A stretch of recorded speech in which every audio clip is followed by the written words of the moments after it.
Hello, welcome to this 21st Sunday of Ordinary Time.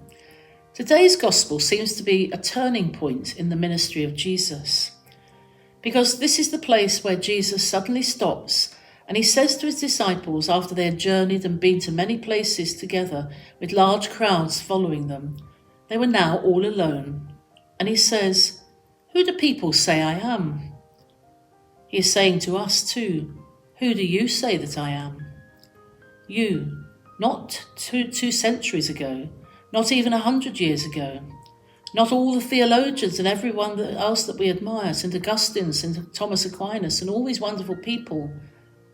It doesn't matter what they say because of Jesus, because Jesus today, here and now, is saying the same thing to us.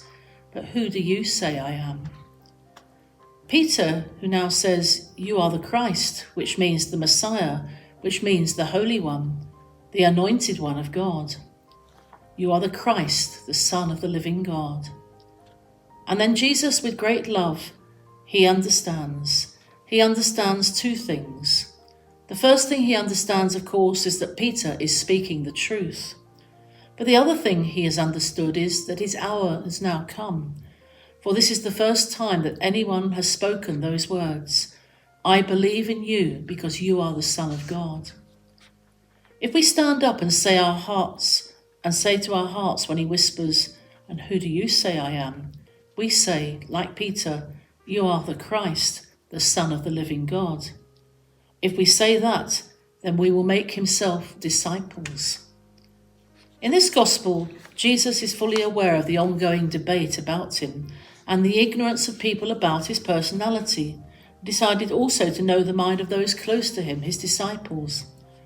Who do people say I am? And who do you say I am? We must not distance ourselves from this question today. Rather, we must ask ourselves, who is Jesus to me? This is because it is possible we have been baptized, received Holy Communion, got married in the church, ordained as a pastor or a minister, served and in fact still serving in the church in many different capacities, and yet we do not know who Jesus is. Have we really entered into that personal interior relationship with Christ, who is God? Only God in his great wisdom can make himself fully known to us if we are humble enough to listen and hear. Peter got the answer not just by his own power, but by the grace of God. It was a gift offered to him by God in order to prepare himself for more blessings and the exalted position from the Son himself. He is blessed and happy today because he knew who Jesus is. In order to be blessed and exalted like Peter, we too must declare, "You are the Christ, the Son of the living God." But Jesus doesn't finish this pat on the head of Peter. No, he lays hands on that head, so to speak, ordaining him priest and pope.